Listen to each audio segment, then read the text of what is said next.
Welcome to another episode of The Good Listening To Show, your life and times with me, Chris Grimes. The storytelling show that features The Clearing, where all good questions come to get asked and all good stories come to be told.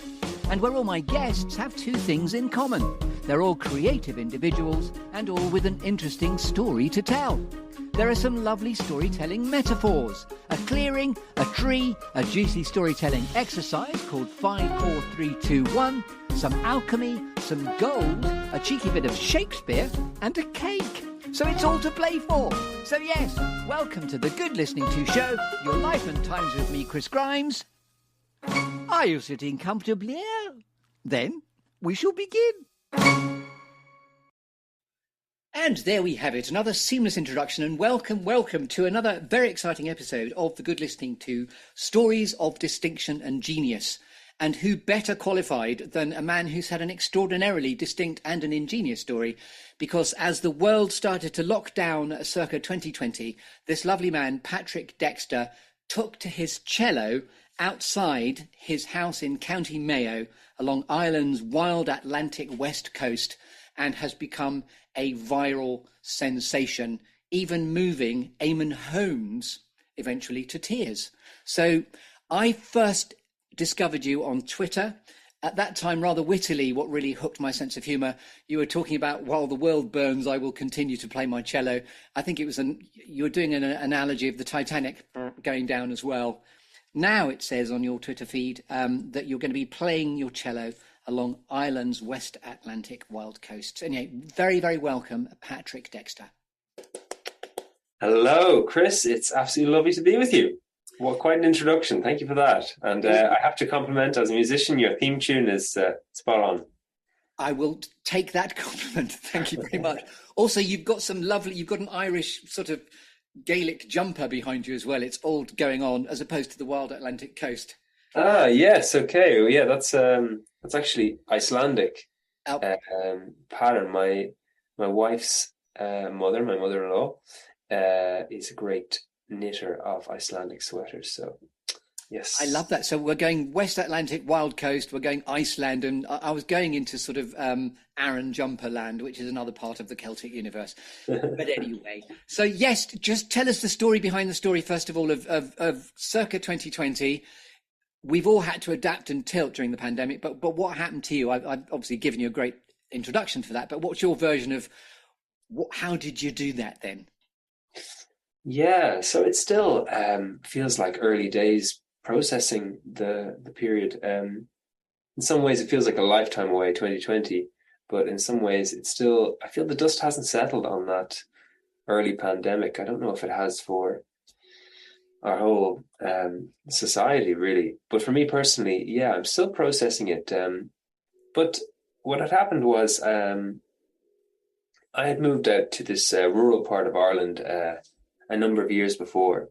And I took up a job teaching kids music and didn't have an aspiration to be a performing musician. I loved playing music, and it was always a big part of my own private personal life, and it was something that I found extremely fulfilling and enriching, and something I realized was definitely part of my understanding of what the good life is.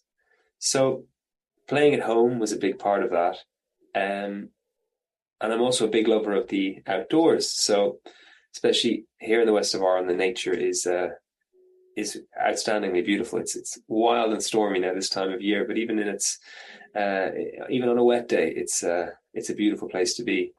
So these things myself came together naturally. I would play music outside, but it wasn't until in 2020 when I got the call from the principal of the school saying, "We're closing up.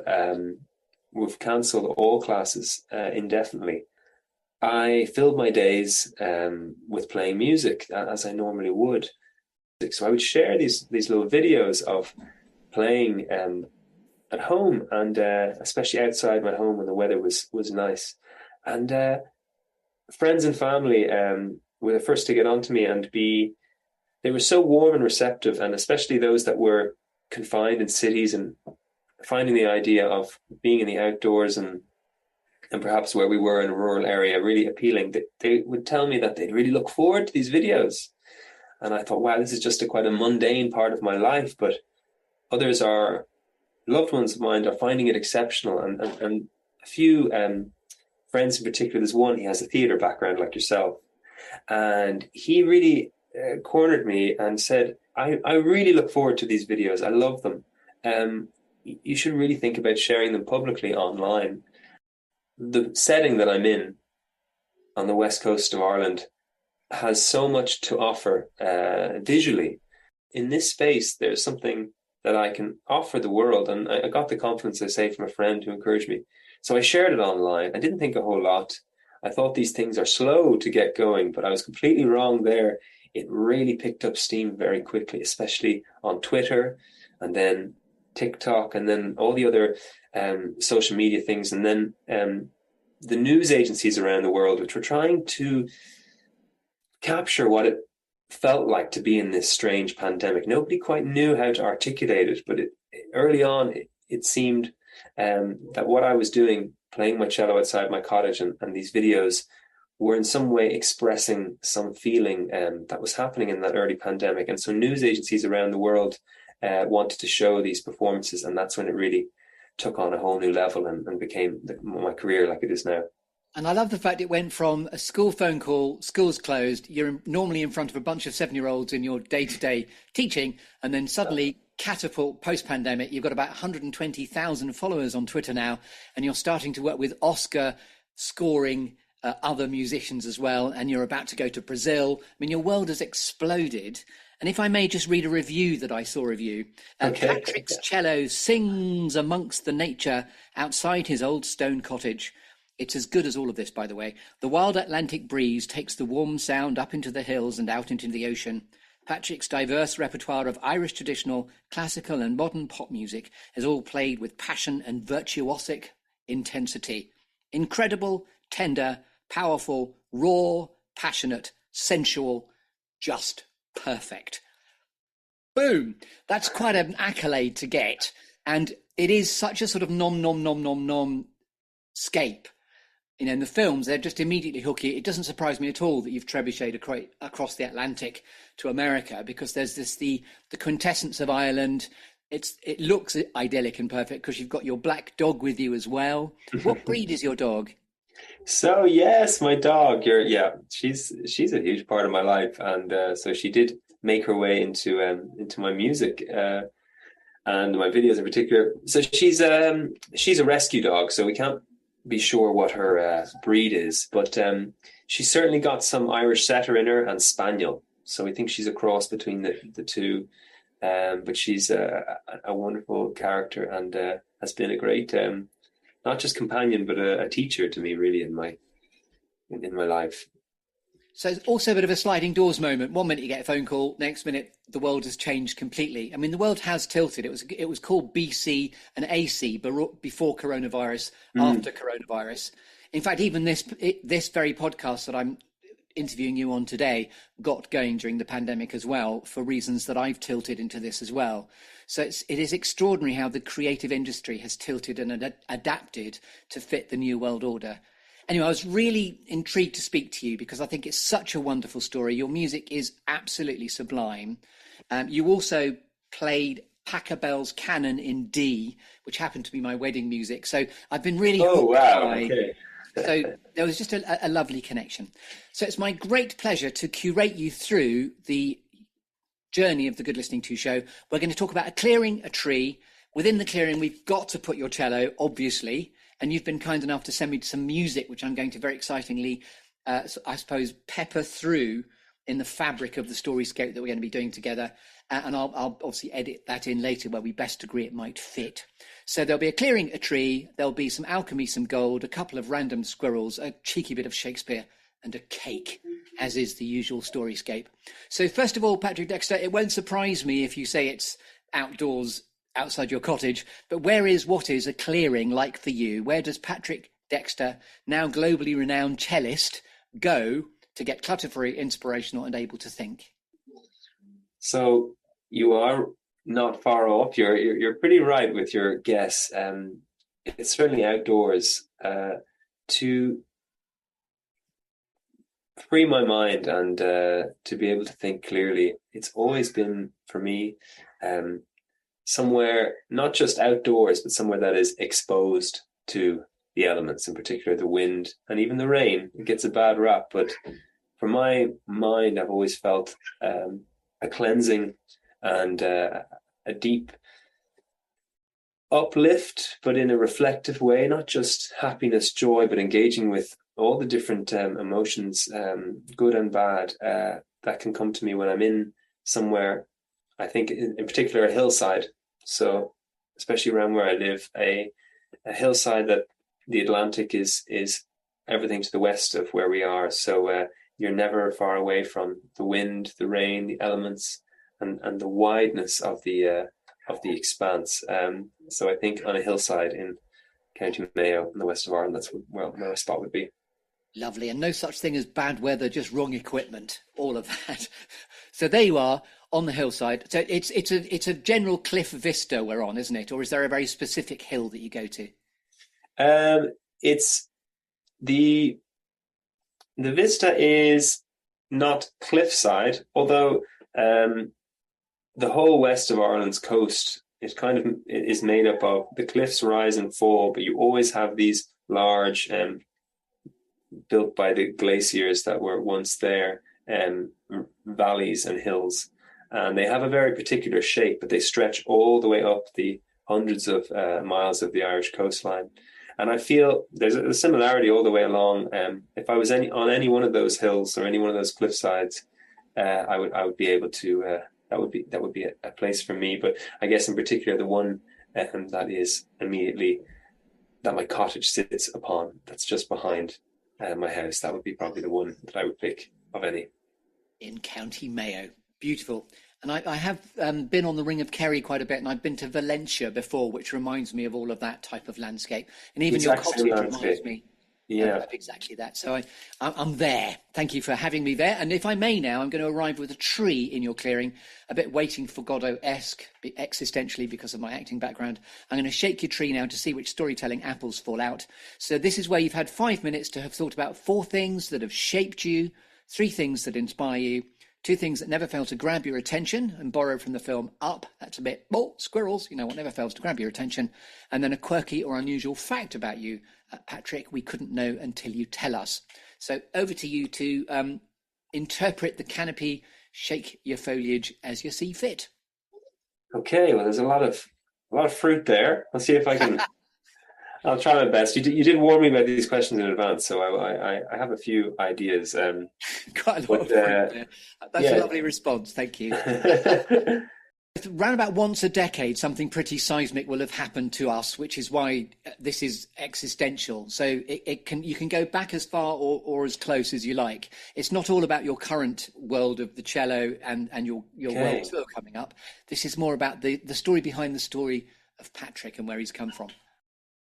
UK Health Radio, the station that makes you feel good.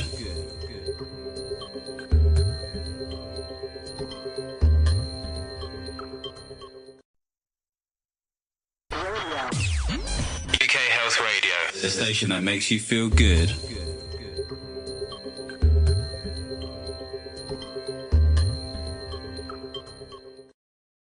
So I like your idea of once a decade. So I think I will trace it chronologically. It makes me think of it a little differently. I'm going to think of periods in my life, perhaps, that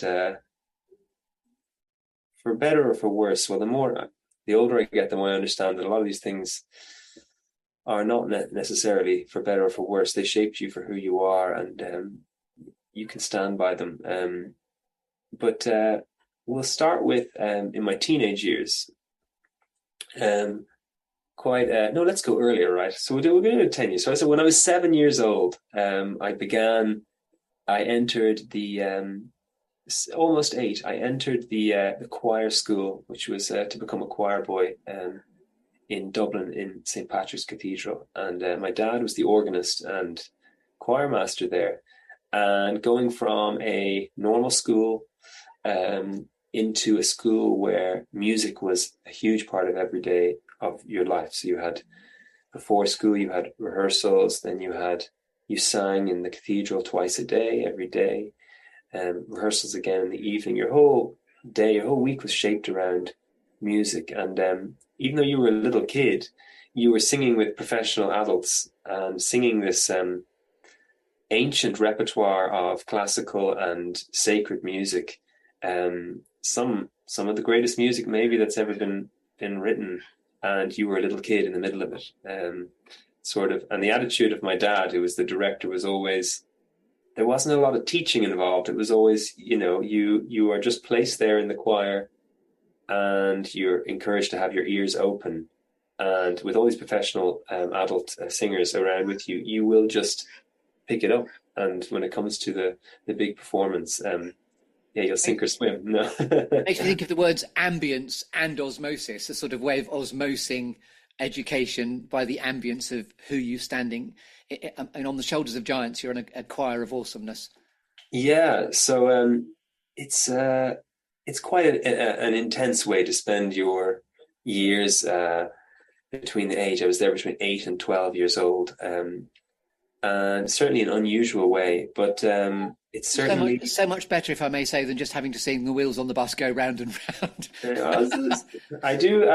nothing wrong with the wheels on the bus. I have a 2-year-old daughter now, so I would sing "The Wheels on the Bus" regularly. It would be a big hit in our household. Right, a comic story in my life, just by the by, I was once singing "The Wheels on the Bus Go Round and Round," and someone was nudging me. It was a party near Box, and I was sitting next to Peter Gabriel, who, interestingly, wasn't that hot at "The Wheels on the Bus Go Round and Round." It didn't sort of stop me in my tracks. He was just doing what you'd expect everyone to do. Wow, okay. That makes me think of my brother is a huge Peter Gabriel fan, and it was his wedding there 2 years ago. I was the best man. And I remember, so I gave this big impassioned best man speech, as you do as the older brother. And I was drawing a few tears. It was going well. But I had this idea that at the end I would start quoting Peter Gabriel. And some of his lyrics are, let's say, somewhat about the more physical aspects of a relationship. And what began as a sort of heartfelt thing definitely horrified a few of the older generation in the audience, let's say. So, well, even my experience was he took a bit of a sledgehammer to "The Wheels on the Bus Go Round and Round." Yes. And it all made sense later on when everyone was sort of dancing and music was flowing and drinks were flying. But it was at the dinner, it was quite a funny moment. But anyway, yeah. one other rule of 3 with Peter Gabriel. I've recently had Peter Lord, who is Aardman Animations, who did Sledgehammer Video way back in the day. You know, that seminal. Wow, I do. Yeah, of course. So Peter Lord, one of the founders of Aardman Animations, was a recent guest of mine as well. That's wonderful. It's truly a timeless piece of very strange music video, but absolutely wonderful.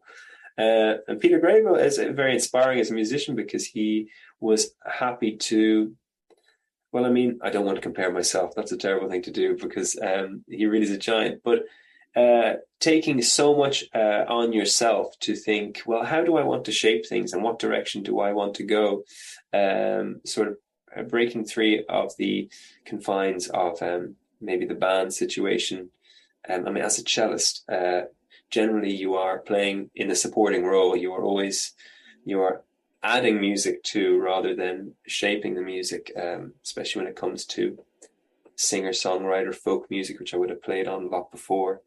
But the pandemic and the sort of the difficulty of playing with other people allowed me to take this kind of Peter Gabriel term, if you want to call it that, where I would say, well, I want to shape things in a direction that I want to go. It's out of necessity, but then it became out of determination and will, and it felt ultimately a very satisfying direction to go. Yeah.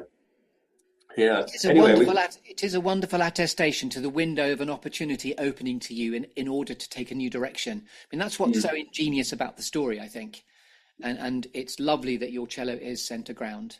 This could be one of the places we'll put the first piece of music in. If I put a piece of music in first, which one of the 3 that you sent me would you most like to feature at this point? I think because of the time we're speaking about, the early pandemic, being outside, possibly the track Fela, which is the opening track to the album that I recorded at that time, which was outdoors in the west of Ireland with all the sounds of nature surrounding it. And it's a song about the instrumental piece about this beauty and opportunity that can come at these really, really difficult times, and how it doesn't in any way lessen the difficulty of those times.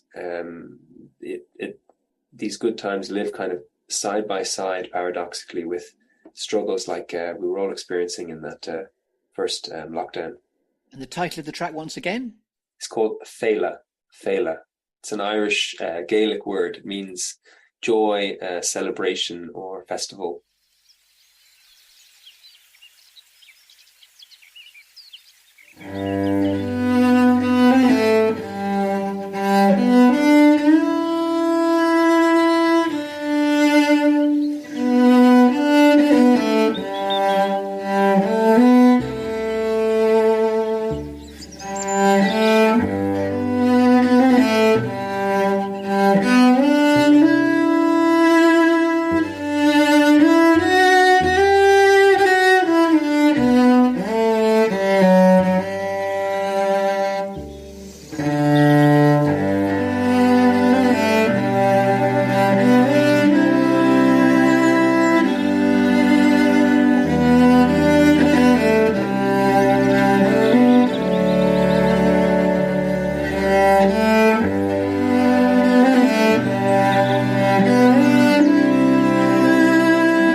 Lovely segue. I'll shove it in there. And is this from your album Solace, by the way? It is, yeah. Solace. It's the opening track to Solace. Lovely. And thank you so much for sending some music through. It's really exciting to be able to texture it through. So we're back into your tree. We're still doing shapeage. So any more shaping? So, yeah, we've got 4 things. So as I mentioned, becoming a choir boy and being immersed in that world. The next thing was probably, if we jump forward to when I was finishing school, myself and my partner, I had a strong desire after the final exams in school to be outside as much as possible. I was sick of the weather's always so nice when you're doing your school exams, of course, in summer, and I was so sick of the confines of what we have been doing that I said, okay, let's get a one-way ticket to France. You could get these really cheap last-minute ferry tickets if you didn't bring your car. So myself and my partner, we went over with just our bicycles, one-way ticket. I think it was 35 or 40 euro. And our tent as well, of course. And we stayed in France, cycling around and living in our tent for months without any plans.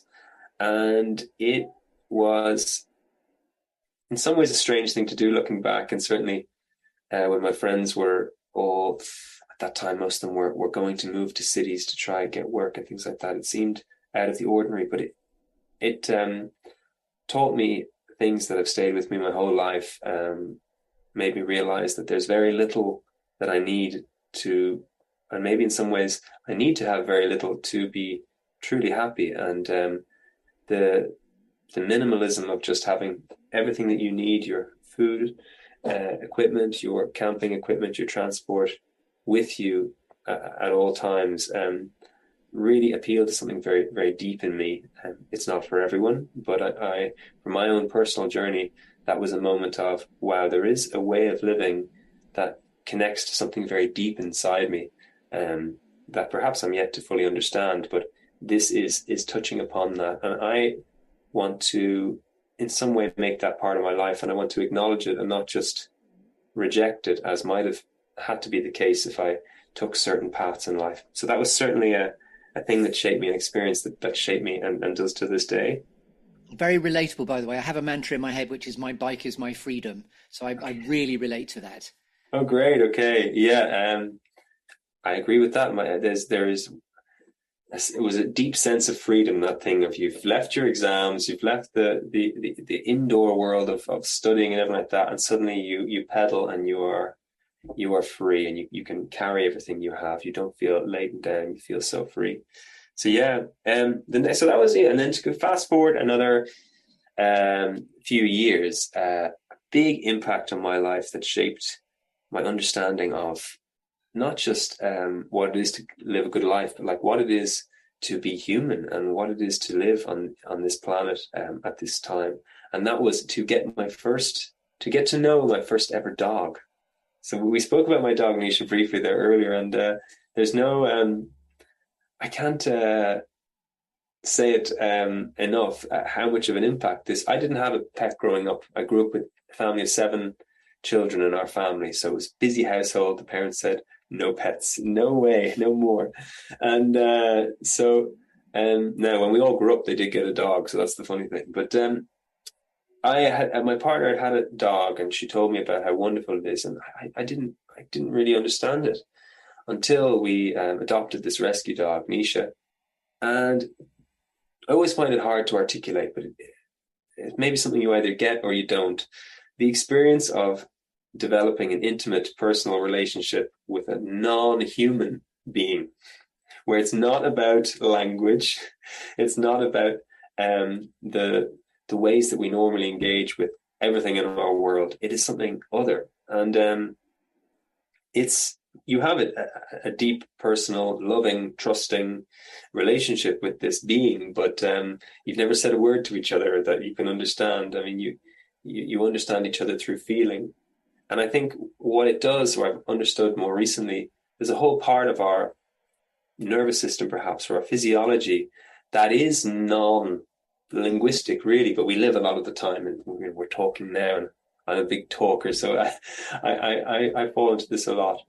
But getting to know an animal that well has a deep connection to those other parts of your nervous system, of your what it is to be human, that are human. There maybe are more mammal parts, you could call them, but they are part of being human that's perhaps a little overlooked in our world today. Maybe less so it was at other times in history.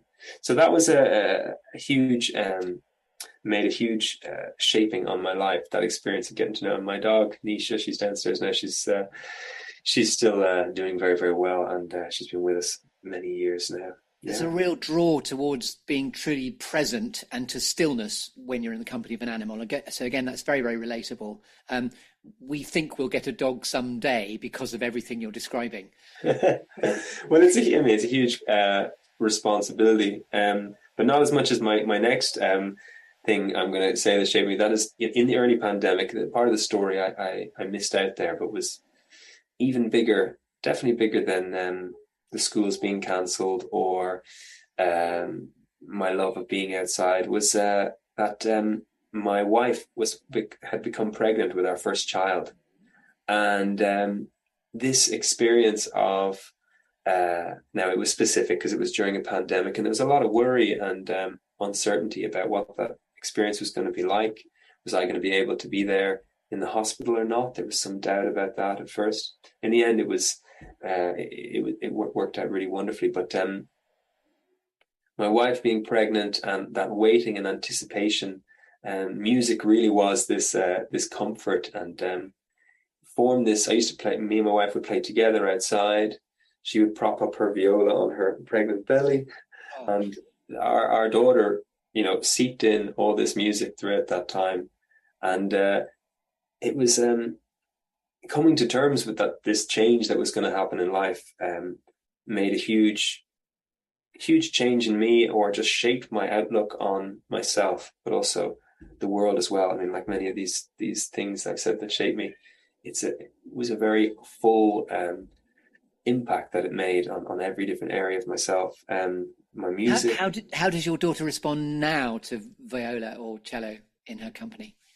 Yeah, so it's gone in big waves. So as a newborn baby, it was really soothing, and we sing constantly to her, especially my wife, and that was always a very soothing thing for the baby. As she became a bigger, more adventurous, exploring baby, any instrument had to be kept away, because when you hear the sound, the desire is to find out exactly what made that sound, pull it apart, taste it, do whatever you can to find out about it. So the cello was kept away then at certain periods. But now that she's a toddler, she's 2 years old now, there's this sort of more matured fascination with the sound. And so the night before last, I had here in my home a harpist who I've just recorded an EP with. Some of the music that you'll be playing that in the show will be music played with this wonderful Celtic harpist, Alana Thornburg. So we're doing it, yeah. That could be the next segue into the piece that's next, as you've just mentioned that. So just position this piece of music. Yes, so this is a piece of music that was written during the winter. So it's quite a contrast to the piece of music you played before, which was springtime and the outdoors. And all the sounds of nature surrounding it. This one was very much, it was recorded inside the cottage on stormy midwinter night. And so it has the sounds and the atmosphere of that time of the year. You can hear the wind, the rain in the distance. And it's a song, it's called The Cold Blue Atlantic Air. And it's written about the experience of swimming in the Atlantic, especially in the winter, in that deep cold. My mother, she does it almost every day. She swims, snowy mountains in the background. Like today, she would be swimming in the Atlantic Ocean. And I always, I don't have the same kind of stamina as her. I always admire her. I want to get into it, but it's an incredibly powerful thing to see someone emerging from this icy, icy cold water, and the power of that. And so this song was written in response to that, and it's with a great harpist, local harpist called Alana Thornburg, who plays the Irish traditional harp.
Lovely, gorgeous positioning. Yes, next. So, so that was all the things that shape. In which case, this is a... Moving on now, please. Sorry, I've just got a comedy bell that I got just yesterday. Oh, very good. Very good. I approve. Cashier number 2, please. Or this is the second bit, please. So now it's on to 3 things that inspire you. So, I'm inspired by sounds, naturally, as a musician, but I'm actually inspired probably more so than music by sounds that occur in nature in particular. I love the sound of running water. I love the sound of wind and all the different tones and variety that can come from the noise of wind. The cottage that I have is named after it's in Gaelic, but the meaning is it is a fairy wind, and when the storms come and they rip through the valley, all the cottages. So there's all these 100-year-old cottages that line most of these valleys on the west coast of Ireland. Some have been renovated, like where I live, but most are in ruin. But they all, through the stonework, which has all these gaps in it, they didn't use mortar in the same way that we would. It creates a whistling sound, and there's just such an infinite variety of the different types of sound. I find that very inspirational. It's not something you could ever capture in a recording because it's something that is felt. But something lovely about the wind whistling. The comedian in me is thinking the wind whistling through me cracks, but it's coming through the cottage. Right? Yeah, pretty much. Yeah. So 2 more things that inspire me. I suppose I'm inspired by the moments between consciousness and unconsciousness when you're about to go to sleep. I find that, and when you're kind of in and out of sleep, not dreaming necessarily, that's kind of another thing, but when your mind has this moment of freeing up, and all the jumble of the day is trying to get sorted out, but not in a very active way. There's no lists going on. It's just sort of simmering to the top where things are sinking down. And I find that quite inspiring, because sometimes that's when, for me, melodies will present themselves, float to the surface. Now, I know they're made up of little bits of ideas that I've been working out, but they're not actively pasted together. They're sort of fizzling and mixing and coming to the top. And I find that very inspiring, yeah. By the way, you're in very good company. Apocryphally or famously, Sting wrote Every Breath You Take by just waking up and just whamping it onto the paper, and then the melody. So it's in that sort of half dream state, which is where a lot of true creativity happens. And again, I find that very relatable, because I too have my sort of more curious ideas that are often the best ideas in that weirdy, wakey, sleepy state. Yeah. Okay. Fine. The last thing I would say that I would be inspired by, I suppose, we have access now to so much of the libraries, music, books. I love audiobooks in particular, online. And it can encourage you to be quite scattered in your interests. I think we all probably suffer from that a bit. But when I pigeonhole my interests for reading in particular, I think 19th century philosophy, in particular European philosophy, has made a huge impact on my life. So the likes of Arthur Schopenhauer, and these people who took ideas and ran with them in a way that didn't have to be conventional, and they didn't have any knowledge of our world today, but some of the things really ring true. Nietzsche as well, and then on into 20th century, Jean-Paul Sartre and these kind of thinkers. They inspire more, funny enough, my thinking about music than they do about thinking on philosophy. And a lot of it goes over my head. A lot of it is especially French philosophy. I don't quite understand, but I find something quite therapeutic about engaging with it. And I feel it's sort of, I don't really understand the music I make either. And somehow there's an inspiration there from these ideas. And by the way, the Nietzsche quote that'll, I know you know, is the best ideas happen outdoors. Yeah. We'll chime in with your own experience. Perfect quote. Yeah. And we could now be having finished the influencing. Great. We're now into two things that never fail to grab your attention. Well, squirrels, whatever else is going on for you, Patrick. What never fails to grab your attention? Let's think. We're in a world where our attention is constantly being wrestled for, and so let's think. Everything's trying to get your attention, but what truly does grab your attention? I suppose for me, it would be the truly original things that my daughter can come out with. And you could be pottering around doing something else in the house, and she would put together a sentence that you would just never have thought about putting together before. It really comes from somewhere very original. And that would always just stop me in my tracks and think, wow, that is absolutely wonderful. Or maybe it would make me laugh, or, it could make me cry. It just, it never fails to grab my attention. Wonderful. And you can have a second one of those, or that was perfect. So you can have one if you like. Would you like another one? Yeah, I don't think I could match that. I don't think I'd be happy to keep it at that. Lovely. And then now a quirky or unusual fact about you we couldn't possibly know until this moment. Let's see. Do you want a positive fact or a negative fact?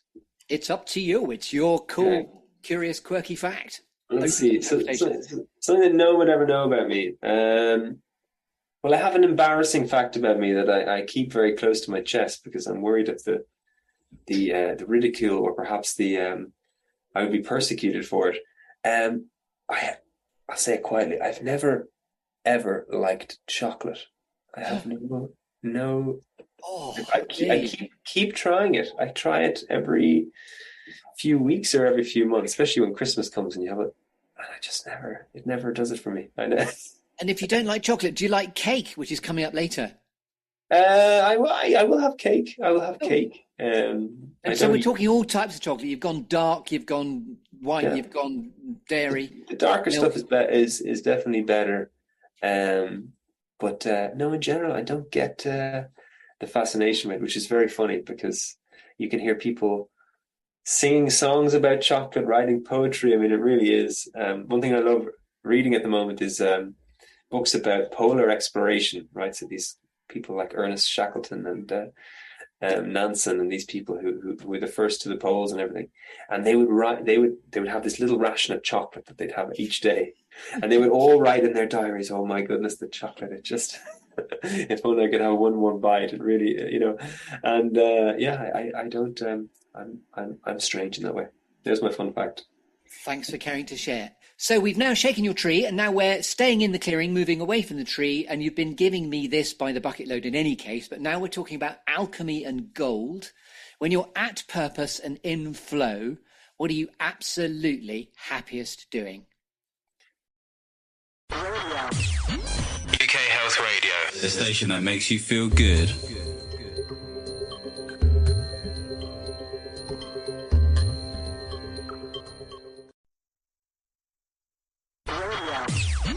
UK Health Radio, the station that makes you feel good.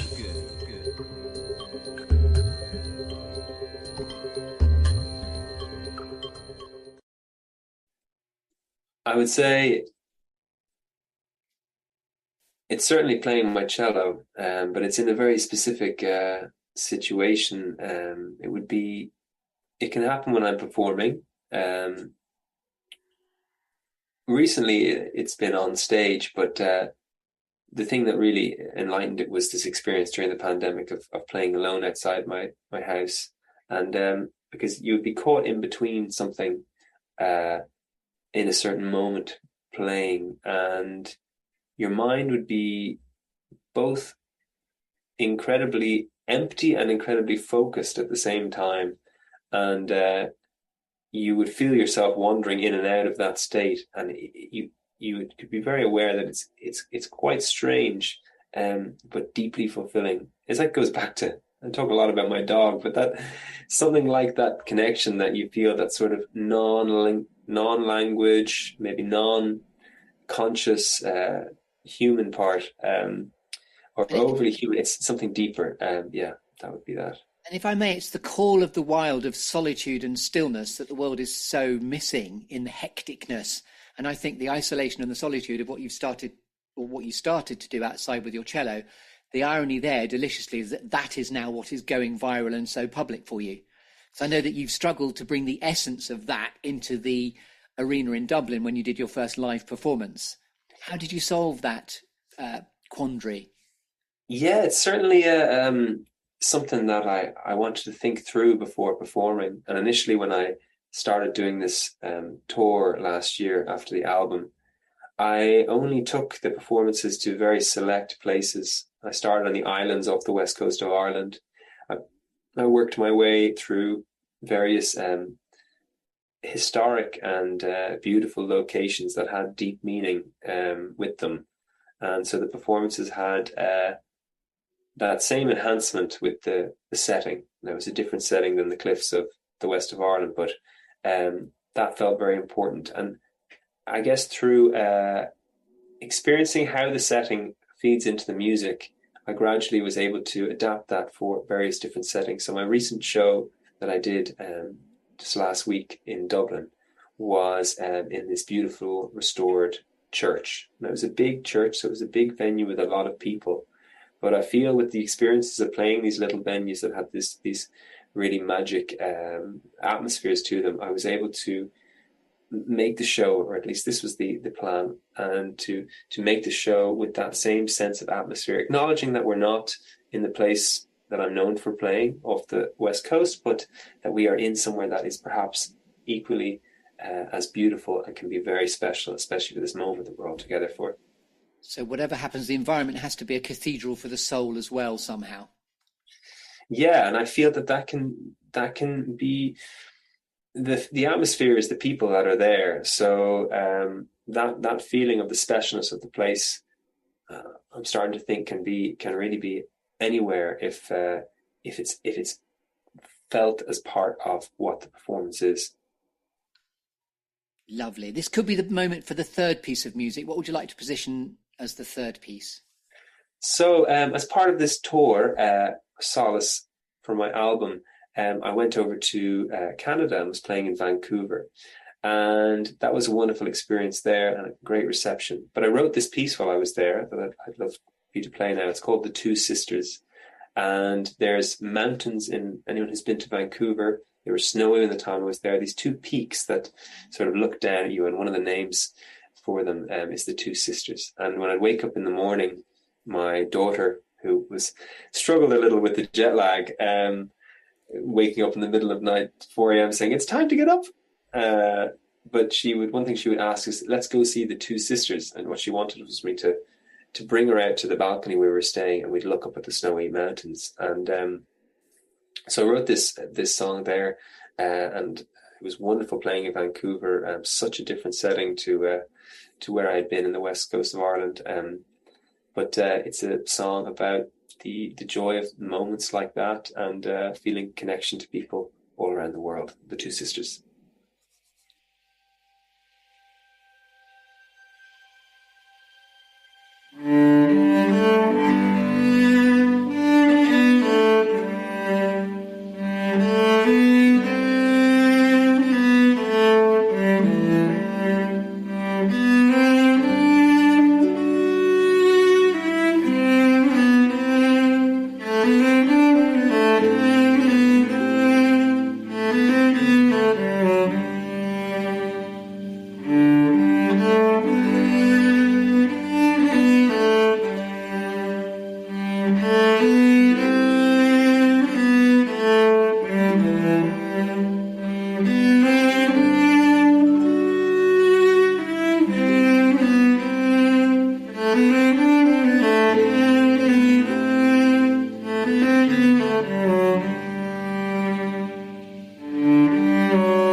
And now I'm going to award you with a cake.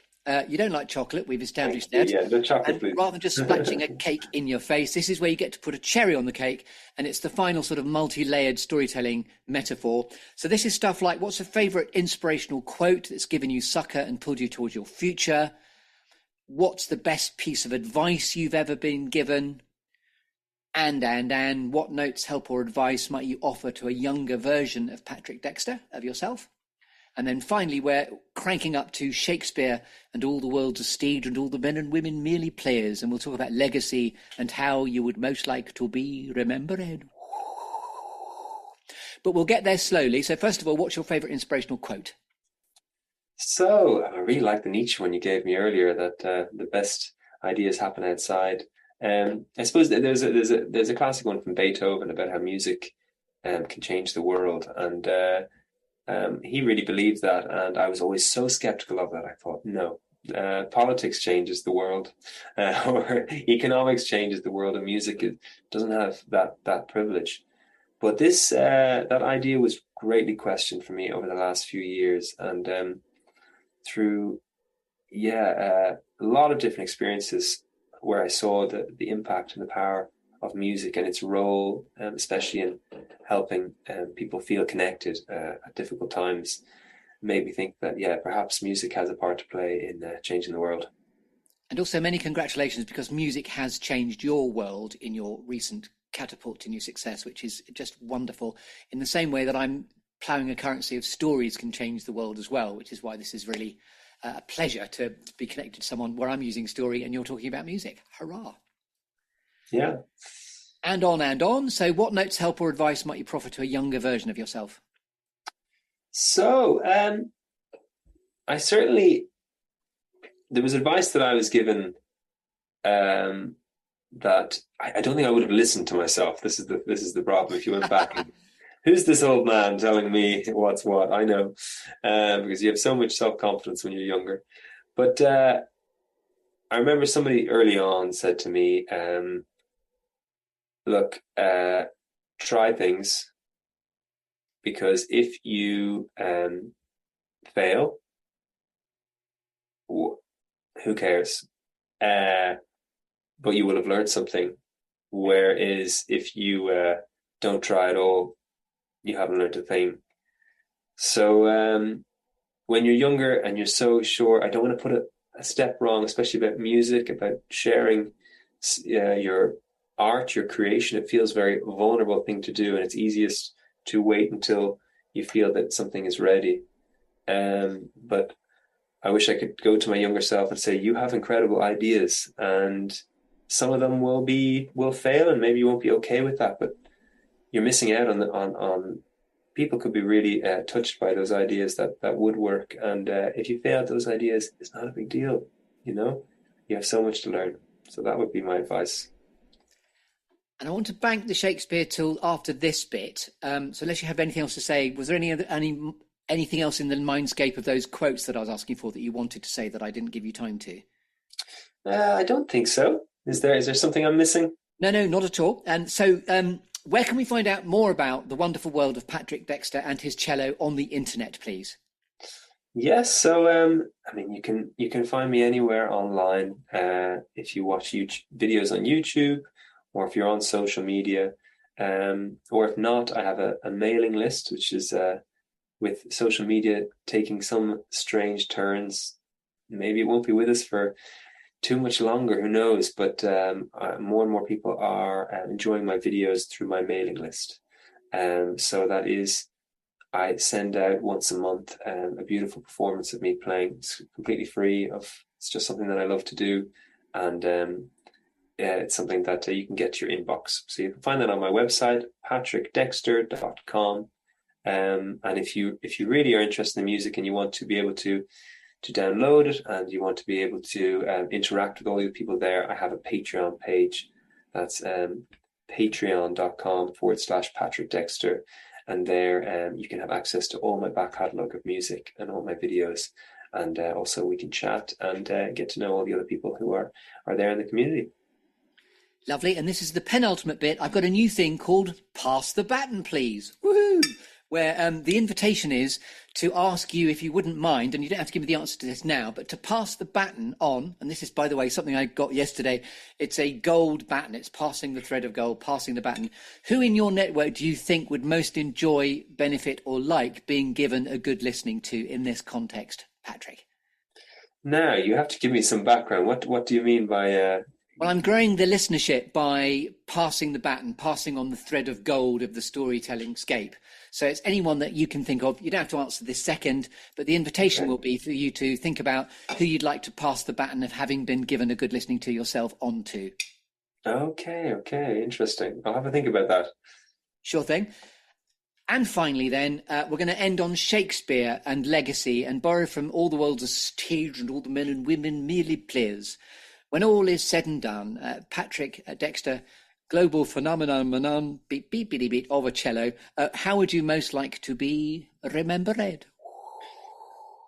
Well, this is a deep one, but I'm not sure if I'm alone in this feeling, but I have a good sense that I'm happy not to be remembered. I like the wind that you were whistling there. I love the way it comes. I love the way it goes. And apart from through my daughter, my family, I don't feel a desire for my name or anything I'm doing to be remembered. I'm happy for it to be of this time, in this moment, and then forgotten to the wind. And if I may, the lovely Shakespeare quote that might encapsulate is, "And the rest is silence." Oh, wonderful. That's very Samuel Beckett as well. I like that. That's the last word said to Hamlet after he's died. Okay. That and just the rest is silence. That is wonderful. Yeah, thank you. So, ladies and gentlemen, you've been listening to Patrick Dexter, who is a real phenomenon online. Do follow him on Twitter, as I'm doing. It's been a real pleasure. Thank you for saying yes. As this has been your moment in the Good Listening To show clearing, is there anything else you'd like to say, Patrick? I'd just like to say thank you so much, Chris. It's been really nice to chat to you. I love what you're doing, engaging with people in a very personal way, and telling their stories, and such a different, eclectic group of people that you've put together. So yeah, I just want to say thank you, and wishing you all the best with this project into the future. You've been listening to the Good Listening To show here on UK Health Radio with me, Chris Grimes. Oh, it's my son. If you've enjoyed the show, then please do tune in next week to listen to more stories from the clearing. If you'd like to connect with me on LinkedIn, then please do so. There's also a dedicated Facebook group for the show too. You can contact me about the programme, or if you'd be interested in experiencing some personal impact coaching with me, care of my Level Up Your Impact programme, that's chris@secondcurve.uk. On Twitter and Instagram, it's @ThatChrisGrimes. So until next time, from me, Chris Grimes, from UK Health Radio, and from Stan, To your good health. and goodbye.